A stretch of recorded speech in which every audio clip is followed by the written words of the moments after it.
एका 9-10 वर्षांच्या मुलाला महानता म्हणजे काय किंवा ग्रेटनेस म्हणजे नेमकं काय, हं, हे कसं समजून सांगाल? हं. हा खूपच कठीण प्रश्न आहे मुळात. हो ना? हं. म्हणजे काय त्याला शेकडो पानांची भली मोठी चरित्रे वाचायला देऊन? की तासनतास चालणारी भाषणे ऐकून अजिबात नाही. तसं केलं तर ती मुलं पळूनच जातील. अगदी खरंय. मग उत्तर काय आहे? तर जुन्या वर्तमानपत्रांची रद्दी, एक कात्री आणि थोडंसं डिंक देऊन. ऐकायला थोडं विचित्र वाटते हे. हो, वाटेल. पण आजच्या आपल्या या सखोल चर्चेत आपण असाच एक अत्यंत अनपेक्षित खजिना उलगडणार आहोत. आपण आज चर्चा करत आहोत इयत्ता 4थीच्या मराठी पाठ्यपुस्तकातील कोलाज नावाच्या एका पाठावर. बरोबर. आणि हा विषय खूपच रंजक आहे. नक्कीच. म्हणजे सुरुवातीला जेव्हा मी हे पाहिलं ना, तेव्हा मला वाटलं की हे केवळ एक साधं हस्तकलेचं म्हणजे वेळ घालवण्याचं पान असेल. पण या कागदाच्या तुकड्यांमागे दडलेला इतिहास, मानवी मूल्ये आणि आणि मुलांचा मेंदू घडवण्याचं जे शास्त्र आहे ते अक्षरशः थक्क करणार आहे. मी विचार करत होते की असंही असू शकतो. हो, कारण हस्तकला आणि मेंदूचा विकास यांचा संबंध वरवर पाहता आपल्या लगेच लक्षात येत नाही, हे खरं आहे.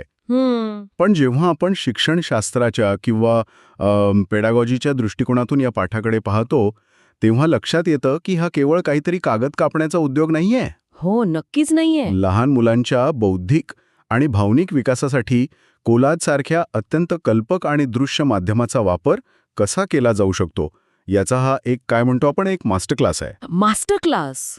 अरे वा. हो, कारण मुलं जेव्हा एखादी गोष्ट स्वतःच्या हाताने घडवतात ना, तेव्हा ती त्यांच्या कायमस्वरूपी स्मरणात राहते आणि या घडवण्याच्या प्रक्रियेलाच आपण कोलाज म्हणतो. बरोबर. मुळात ज्यांना कोलाज म्हणजे काय हे माहिती नाही, त्यांच्यासाठी आपण थोडक्यात सांगूया. म्हणजे वर्तमानपत्रे, मासिके किंवा जुन्या पुस्तकांमधील चित्रे, बातम्या आणि फोटोंची एकत्र आकर्षक मांडणी करून तयार केलेला तो एक अर्थपूर्ण संग्रह असतो. अगदी बरोबर. आता जेव्हा मी या पाठातील कोलाज पाहिला, तेव्हा माझ्या डोक्यात एकदम आजच्या काळातील पिंटरेस्ट बोर्ड किंवा इंस्टाग्राम फीडची संकल्पना आली. हो, हे खूप छान उदाहरण दिलं तुम्ही. हो ना? आपण तिथेही हेच करतो ना. वेगवेगळ्या माहितीचे, आपल्या आवडीचे तुकडे एकत्र जोडतो आणि त्यातून आपली एक डिजिटल ओळख किंवा एक संपूर्ण चित्र उभं करतो. हा पाठ जणू मुलांना त्यांचा स्वतःचा अॅनालॉग पिंटरेस्ट बोर्ड बनवायला शिकवतोय, असं मला वाटलं. हे पिंटरेस्ट बोर्डचं उदाहरण अतिशय चपखल आहे, कारण शेवटी कोलाज असो वा इंस्टाग्राम फीड, त्यामागील मूळ उद्देश व्हिज्युअल स्टोरी टेलिंग किंवा दृश्य स्वरूपातून कथा सांगणे हाच असतो. अगदी. आणि म्हणूनच या पाठातील सर्वात लक्षवेधी भाग म्हणजे त्यांनी निवडलेला विषय. 4थीच्या मुलांसाठी त्यांनी कोणाचा कोलाज दिला आहे? तर भारताचे महान क्रिकेटपटू सचिन तेंडुलकर यांचा. हो, आणि इथेच मला थोडं आश्चर्य वाटलं होतं. का बरं? म्हणजे बघा, साधारणपणे शालेय पुस्तकांमध्ये महान व्यक्तींचे धडे म्हणजे ऐतिहासिक राजे, थोर समाजसुधारक किंवा शास्त्रज्ञ असतात.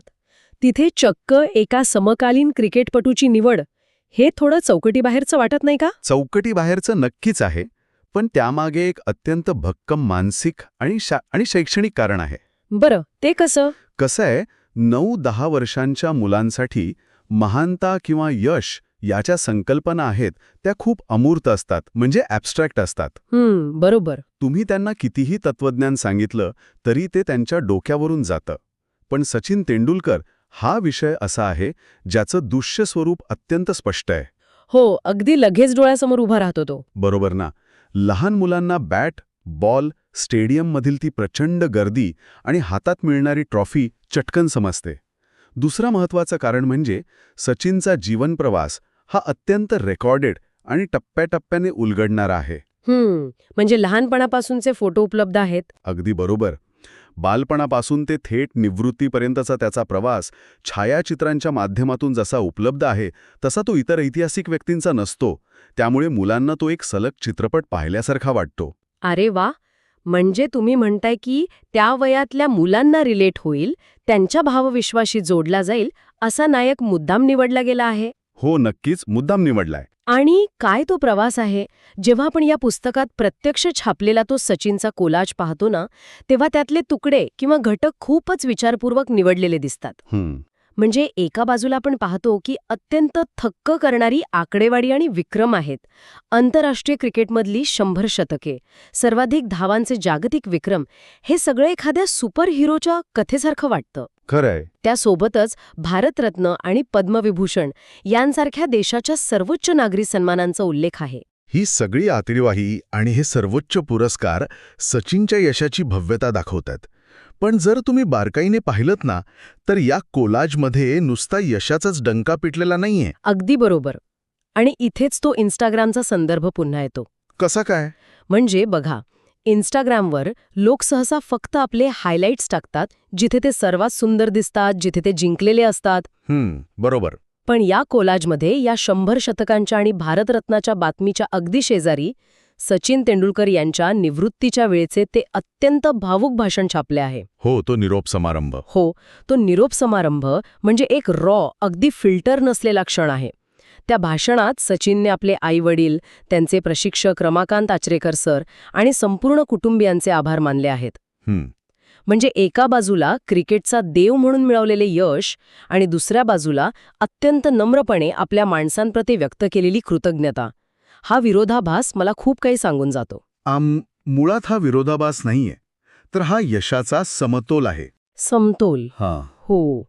जर आपण याला व्यापक शिक्षणशास्त्राच्या दृष्टिकोनातून पाहिले तर लक्षात येईल की हा कोलाज म्हणजे केवळ सचिनच्या विक्रमांची यादी नाहीये.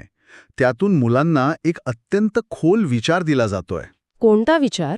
लहान मुले जेव्हा एखाद्या हिरोकडे बघतात तेव्हा त्यांना वाटतं की तो हिरो एकटाच सर्वस्व आहे, तो एकटाच लढतो आणि जिंकतो. हो, सुपर हिरो सारखं. बरोबर. पण आचरेकर सरांचा आणि कुटुंबियांचा उल्लेख करून हा पाठ मुलांना सांगतोय की यश हे कधीही एकट्याचे नसते. क्या बात आहे. तुमच्या पाठीशी खंबीरपणे उभ्या असणाऱ्या, तुम्हाला घडवणाऱ्या माणसांबद्दलची कृतज्ञता ही 100 शतकांपेक्षाही मोठी असू शकते. अरे वा. म्हणजे एका 9 वर्षांच्या मुलाच्या मनावर यश म्हणजे काय याची व्याख्याच नव्याने बिंबवली जात आहे. अगदी बरोबर. यश म्हणजे फक्त आकडेवारी, धावरा किंवा मिळालेली मेडल नसते, तर माणूस म्हणून तुम्ही किती कृतज्ञ आहात हेही तितकंच महत्वाचं आहे. एका मोठ्या माणसाचं संपूर्ण आयुष्य फक्त एका कागदावर मांडून त्यातून एवढा मोठा विचार पोचवणं हे खरोखरच कौतुकास्पद आहे. आणि महत्वाची गोष्ट म्हणजे ही फक्त माहिती देण्याची प्रक्रिया नाही. बरं. हा पाठ मुलांच्या हाताला प्रत्यक्ष काम देतो. या तयार कोलाजचं उदाहरण दिल्यानंतर हा पाठ मुलांना स्वतःचा कोलाज कसा बनवायचा याची प्रत्यक्ष कृती शिकवतो. म्हणजे प्रॅक्टिकल. हो, ज्यामध्ये अतिशय सोप्या पण महत्वाच्या 4 पायऱ्या दिल्या आहेत. पहिली पायरी म्हणजे विषय निवडणे. उदाहरणार्थ एखादा आवडता खेळाडू, शास्त्रज्ञ, प्राणी किंवा निसर्गाचा विषय. ओके. दुसरी पायरी म्हणजे त्या विषयाची माहिती गोळा करणे, म्हणजेच जुनी वर्तमानपत्रे किंवा इंटरनेटवरून चित्रे आणि बातम्या कापणे. तिसरी पायरी आहे मांडणी करणे, जिथे हे सगळे तुकडे एका मोठ्या कागदावर आकर्षक पद्धतीने चिकटवले जातात. आणि चौथी, शेवटची पायरी म्हणजे त्या चित्रांच्या बाजूला सुविचार किंवा त्या विषयाशी संबंधित घोषवाक्य लिहिणे. पण एक सेकंड, मला इथे खडा मारायचा आहे. बोला की. आपण आजच्या काळाचा विचार करूया. आज आपण अशा एका इन्स्टंट आणि डिजिटल युगात जगत आहोत, जिथे लहान मुलांच्या हातात टॅबलेट्स आणि स्मार्टफोन्स आहेत. हो, ते तर आहेच. म्हणजे आर्टिफिशियल इंटेलिजन्सच्या मदतीने, एआयच्या मदतीने एका सेकंदात हजारो चित्रे किंवा कोलाज तयार होऊ शकतात. अशा काळात जुन्या वर्तमानपत्रांच्या रद्दीत बसून कात्रीने कात्रणे कापणे आणि ती डिंकाने कागदावर चिकटवत बसणे हे सगळं थोडं जुनाट, कालबाह्य किंवा वेळखाऊ वाटत नाही का? यामागे नक्की काय तर्क असू शकतो? अत्यंत रास्त आक्षेप आहे.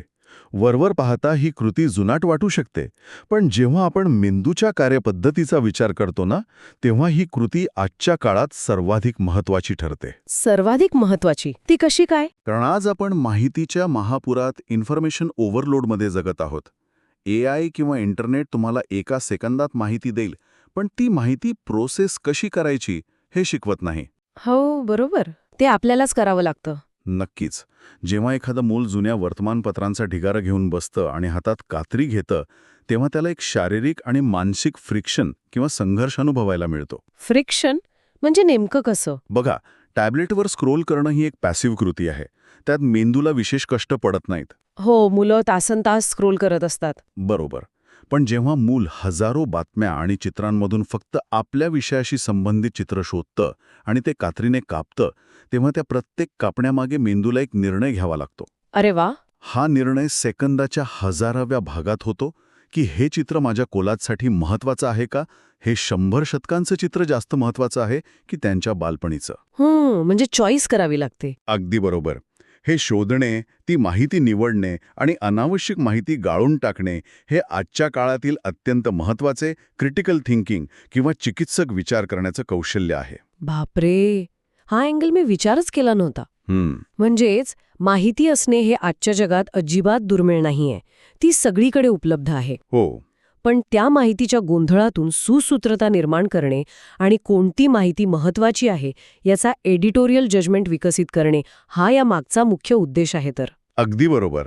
आणि जेव्हा ते तुकडे प्रत्यक्ष हाताने कागदावर चिकवटले जातात ना, तेव्हा त्या मांडणीतून मुलांमध्ये संयम आणि स्पेशल अवेअरनेस वाढीस लागतो. कोणती गोष्ट कुठे ठेवली तर ती जास्त उठून दिसेल याचा विचार ते करू लागतात.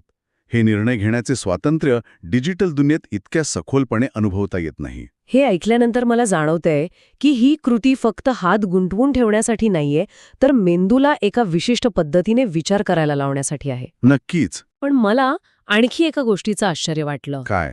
कृती आणि कौशल्याच्या पलीकडे जाऊन जेव्हा आपण या पाठाच्या शेवटी दिलेल्या स्वाध्यायाकडे वळतो तेव्हा तिथे विचारलेले शब्द. या स्वाध्यायात मुलांना काही शब्दांचे अर्थ विचारले आहेत, जसे की विक्रम म्हणजे प्रस्थापित केलेली उच्च कामगिरी, गौरव म्हणजे सन्मान किंवा सत्कार, आणि निवृत्ती म्हणजे कामातून किंवा मैदानातून घेतलेली विश्रांती. आता मला खरं सांगा, 4थीच्या मुलाला निवृत्ती म्हणजे काय हे कशाला शिकवायचं? रिटायरमेंट ही 60व्या वर्षी विचार करायची गोष्ट आहे ना, 9व्या वर्षी नाही. मला हे शब्द थोडे जड आणि वयाला न साजेसे वाटले. तुमचा हा गोंधळ साहजिक आहे. अनेकांना असंच वाटेल. पण इथे निवृत्ती या शब्दाचा अर्थ वार्धक्याशी किंवा म्हातारपणाशी जोडलेला नाहीये. मग कशाशी जोडलाय? तो आयुष्याच्या एका अत्यंत महत्वाच्या तत्वज्ञानाशी जोडलेला आहे. तो म्हणजे वेळ आल्यावर सन्मानाने बाजूला होणे. अरे वा, म्हणजे ग्रेसफुल एक्झिट? हो, अगदी तेच. आपण नेहमी मुलांना फक्त जिंकणे आणि पुढे जाणे शिकवतो. नेहमीच रेसमध्ये पळायला शिकवतो. बरोबर. पण सर्वोच्च शिखरावर पोचल्यानंतरही एका क्षणी तुम्हाला थांबावं लागतं आणि ती थांबण्याची प्रक्रिया ही तितकीच सुंदर आणि सन्माननीय असू शकते. हे मुलांना निवृत्ती या शब्दातून शिकायला मिळतं. हे केवळ शब्द नाहीत, तर ते माणसाच्या कारकिर्दीचे 3 महत्वाचे टप्पे आहेत. विक्रम हे तुमची जिद्द आणि संघर्ष दाखवतात. बरोबर. गौरव हे समाज तुम्हाला देत असलेली पोचपावती आहे. आणि निवृत्ती हा तुमचा स्वतःचा परिपक्वतेचा निर्णय आहे. एका 9 वर्षांच्या मुलाला या 3 संकल्पनांची ओळख होणे हे त्याला भविष्यातील यशाकडे आणि अपयशाकडे समतोल दृष्टीने पाहण्यासाठी तयार करते. हे स्पष्टीकरण खरंच खूप मार्मिक आहे. आणि या पाठाचे जे तात्पर्य म्हणून 3 मुख्य गोष्टी सांगितल्या आहेत त्या या सर्व प्रवासाचा काय म्हणू आपण कळसाध्याय आहेत.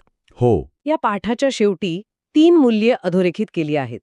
पहिली गोष्ट आहे सृजनशीलता म्हणजेच क्रिएटिव्हिटी. टाकाऊ वाटणाऱ्या जुन्या वर्तमानपत्रांमधून काहीतरी नवीन आणि माहितीपूर्ण निर्माण करणे. अगदी बरोबर. दुसरी गोष्ट आहे जिद्द, कठोर परिश्रम आणि खेळाप्रती असलेली निष्ठा. आणि तिसरी गोष्ट आहे कृतज्ञता, आपल्या यशात मदत करणाऱ्यांबद्दल आदर बाळगणे. सुरुवातीला मला वाटलं होतं की हे शब्द फक्त पाठांतर करून परीक्षेत लिहिण्यासाठी दिलेले आहेत. पण आता तुम्हाला जाणवत असेल की सचिन तेंडुलकर यांच्या उदाहरणातून हे शब्द प्रत्यक्ष आयुष्यात कसे जगले जातात हे मुलांना पुराव्यासकट दिसतंय. हो ना.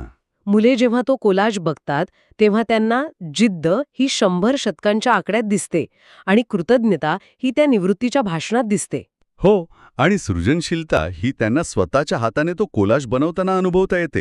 हे खरोखरच एका परिपूर्ण शैक्षणिक साधनाचं उत्तम उदाहरण आहे. नक्कीच, जिथे माहिती, कौशल्य आणि मानवी मूल्य यांचा इतका सुंदर संगम झालेला आहे. आणि शिक्षण तज्ज्ञांचे हेच तर मोठे यश असते.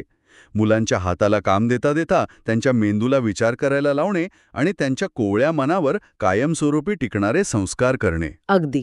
हा पाठ केवळ सचिनबद्दल माहिती देत नाहीये, तर तो मुलांना स्वतःच्या आयुष्याकडे बघण्याचा एक नवा दृष्टिकोन देतो. माहिती निवडायची कशी, मांडायची कशी आणि यशस्वी झाल्यानंतर जमिनीवर कसे राहायचे हे सर्व एका साध्याशा हस्तकलेच्या उपक्रमातून साध्य होते. खरंच हा संपूर्ण प्रवास थक्क करणारा आहे. विचार करा, आपण सुरुवात कुठून केली होती? हो ना. जुन्या वर्तमानपत्रांच्या काही तुकड्यांपासून आणि एका कात्रीपासून.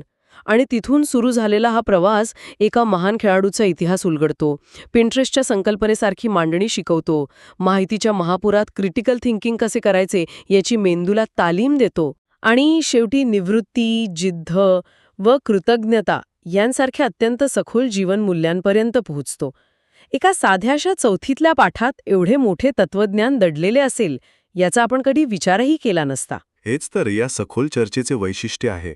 रोजच्या पाहण्यातील साध्या साध्या गोष्टींमधून जगण्याचे मोठे अर्थ उलगडता येतात. फक्त त्याकडे पाहण्याची दृष्टी हवी. अगदी खरंय. आणि आजच्या या चर्चेने ती दृष्टी नक्कीच दिलीये. आपण आज एका व्यक्तीच्या आयुष्याचे तुकडे गोळा करून त्याचा एक अर्थपूर्ण कोलाज कसा बनतो ते पाहिलंय. पण जाता जाता एक गोष्ट मनात येते जी नक्कीच विचार करायला लावणारी आहे. जर आज कोणी एखाद्या व्यक्तीच्या दैनंदिन जीवनातील निवडी, रोजच्या छोट्या छोट्या कृती आणि मागे सोडलेल्या गोष्टींचे तुकडे गोळा करून त्या आयुष्याचा एक कोलाज बनवला तर त्यातून नेमके कोणते चित्र समोर येईल? खूपच गहन प्रश्न आहे हा. हो ना. त्या चित्रात सचिनसारखे जिद्द आणि कृतज्ञतेचे रंग दिसतील की आणखी काही वेगळेच? विचार करण्यासारखा प्रश्न आहे, नाही का? स्वतःच्या आयुष्याच्या कोलाजचा विचार करत राहा. या विचारासोबतच आपण आजची ही सखोल चर्चा इथेच थांबवूया. ऐकल्याबद्दल धन्यवाद.